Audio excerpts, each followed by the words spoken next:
Bonjour fidèles téléspectateurs, vous êtes sur 7Prof, notre rendez-vous du savoir. Nous travaillerons aujourd'hui le vocabulaire, en particulier la formation des mots. En effet, les mots que nous utilisons, que nous employons, se forment de préfixes, de radicales et de suffixes, comme vous le savez. Qu'est-ce qu'on entend par préfixe? Révisons un petit peu ensemble. Le préfixe, c'est l'élément lexical qui vient avant le radical. Dans le cas du mot télévision, nous avons télé qui sera notre préfixe et vision qui sera notre radical. Quand on entend par suffixe, eh bien, le suffixe, c'est l'élément lexical qui vient après le radical. On le retrouve dans le mot prestation. Prestation, on aura pour radical preste et suffixe sera ation. C'est quoi alors le radical? Le radical est tout simplement la partie fixe du mot qui a un sens. Dans le mot implantation, essayons de le décomposer ensemble. Implantation aura comme radical plan avec T, comme suffixe im et comme préfixe ation. Aujourd'hui, nous parlerons des suffixes qui ajoutent au mot une idée de petitesse. Ce sont des diminutifs. Alors, on a ceux-là, les diminutifs qui se forment avec ET ou E de TE. On les a dans les mots comme fillette, donc une fille donnera fillette, c'est-à-dire une petite fille. Un garçon, un garçonnet, un petit garçon. Une cuve, une cuvette, c'est-à-dire une petite cuve. Fourche donnera une fourchette. On a également ces diminutifs qui se forment en ion. Un oiseau, on aura un oisillon, c'est-à-dire un petit oiseau. Une porte, on aura un portillon, c'est-à-dire une petite porte. On a également ces diminutifs qui s'écrivent en ON ou ERON. C'est le cas dans chaton.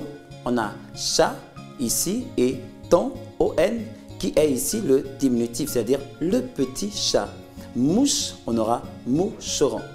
C'est pourquoi il est incorrect d'employer l'adjectif qualificatif petit avant un mot qui est formé d'un diminutif.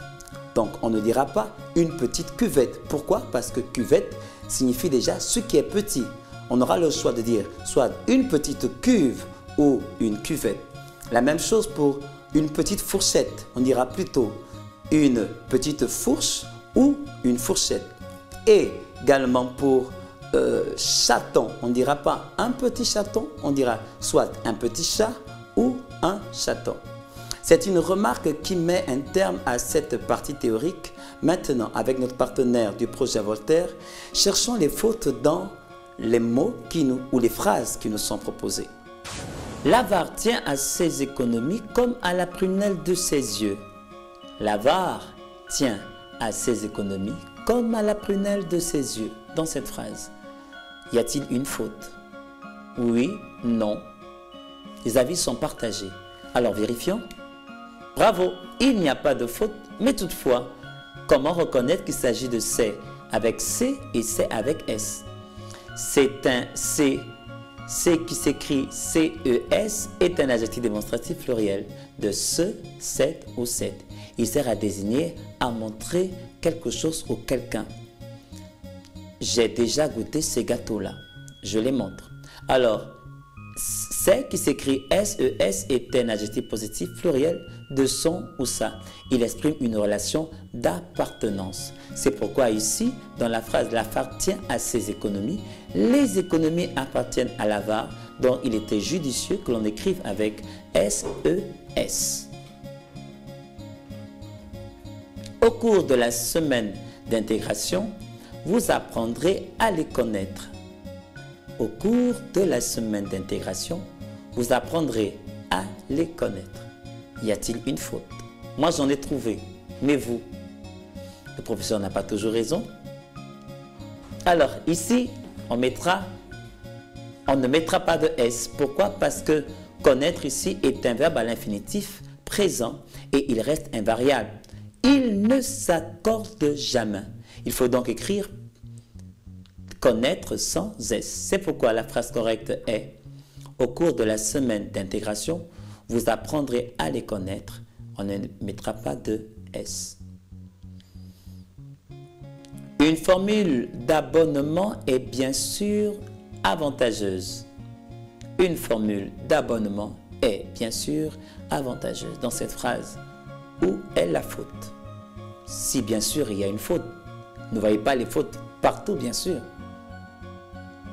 Oui, bien sûr ici est la faute. Bien sûr ne s'écrit jamais en deux mots, mais toujours, ne s'écrit jamais en un seul mot, excusez-moi, mais plutôt en deux mots.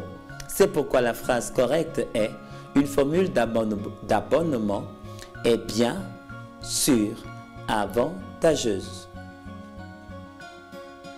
Les jours fériés s'ajoutent aux 5 semaines de congé des salariés. Les jours fériés s'ajoutent aux 5 semaines de congé des salariés. Y a-t-il ici une erreur? Vérifions ensemble. Ici, férié.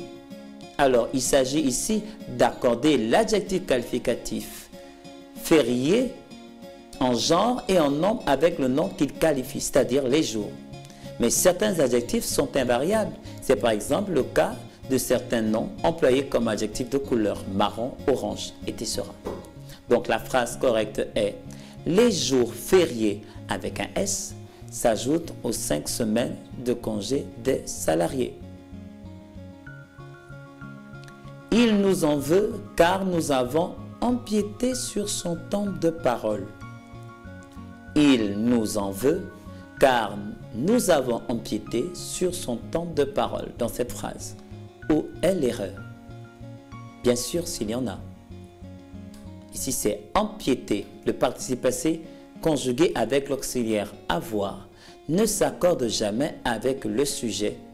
C'est pourquoi ici, empiéter est la faute. La phrase correcte est: il nous en veut car nous avons empiété, le accent aigu, sur son temps de parole.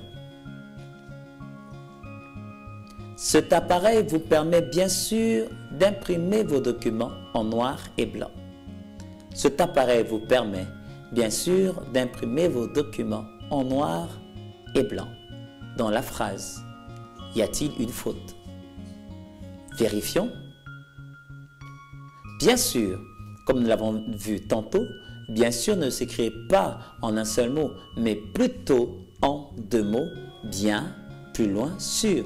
C'est pourquoi la phrase correcte est: cet appareil vous permet bien sûr d'imprimer vos documents en noir et blanc.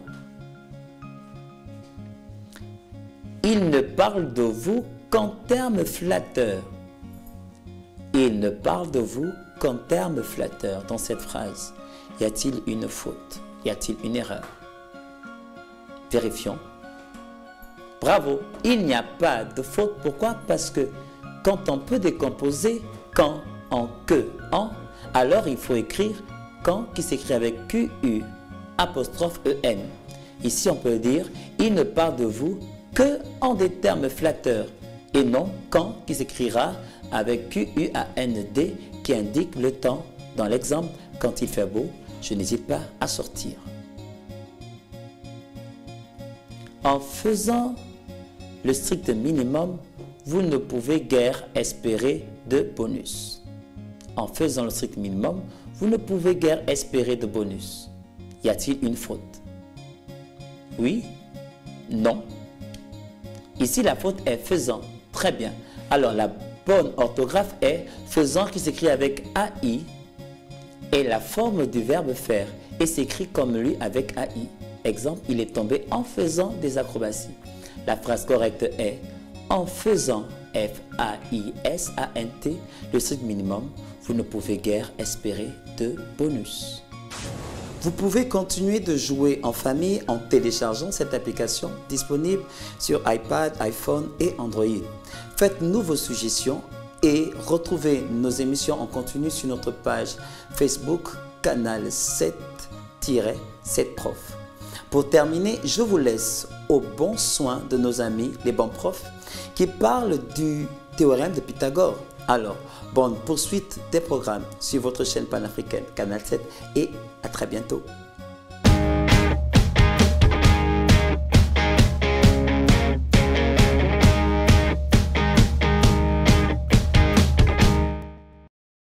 Le théorème de Pythagore, c'est du programme de 4e et vous allez rencontrer tout au long de l'année de 3e et notamment sans doute au brevet des collèges. Alors, le théorème de Pythagore, c'est quoi? C'est le théorème qui dit que si un triangle ABC est rectangle, ici en l'occurrence au point A, alors, dans ce cas, AB carré plus AC carré est égal à BC carré, ce qui donne en français la somme des carrés des deux petits côtés est égal au carré de l'hypoténuse. Attention, c'est très important, c'est toujours le carré de l'hypoténuse, tout seul de son côté, qui est égal à la somme des carrés des deux petits côtés. C'est ça le théorème de Pythagore. Alors, c'est une règle très très ancienne, connue depuis très longtemps. Et à quoi sert-elle? À quoi peut-elle nous servir? Elle peut nous servir puisqu'elle met en relation trois longueurs dans un triangle rectangle. Eh bien, si jamais, dans un exercice, vous en connaissez deux, quelle qu'elle soit, l'hypoténuse et un petit côté, ou les deux petits côtés, quelle que soit la situation, si vous connaissez deux côtés, vous en déduirez la longueur du troisième. Alors voici un petit exercice inventé. Voici un triangle dont on sait qu'il est rectangle, ici en haut, et on sait qu'ici OM vaut 5, on ne sait pas quoi, centimètres, kilomètres, peu importe, et MP 13. Calculons le dernier côté. Le théorème de Pythagore va nous aider à calculer ce dernier côté. On pose le... Alors, on rédige, on dit le triangle OMP est un triangle rectangle en haut, d'après le théorème de Pythagore, et on y va. La somme des carrés des deux petits côtés est égale au carré de l'hypoténuse. Ça donne OM carré plus OP carré est égal à MP, hypoténuse, au carré. On remplace par les valeurs qui nous sont données dans la consigne. Ça nous donne 5 au carré plus OP carré qu'on cherche égale 13 au carré. 5 au carré, ça fait 25. OP carré, il attend son tour. Et 13 au carré, ça fait 169. OP au carré plus 25 est égal à 169. OP carré est égal à 169 moins 25. 169 moins 25, ça fait 144. OP carré est égal à 144. Donc OP est égal à racine carrée de 144. Ça tombe très bien. OP est donc égal à 12. Voilà, ici c'est un exemple un peu pas choisi au hasard pour que ça tombe juste. Il se pourrait que la racine carrée ne tombe pas juste, peu importe. Vous garderez le résultat exact, c'est-à-dire la forme avec le radical, ou vous ferez une valeur approchée suivant ce que vous dit la consigne. Mais il faut garder cette ligne en tête, voilà le théorème de Pythagore. Vous connaissez deux longueurs dans un triangle rectangle, on calcule facilement la dernière.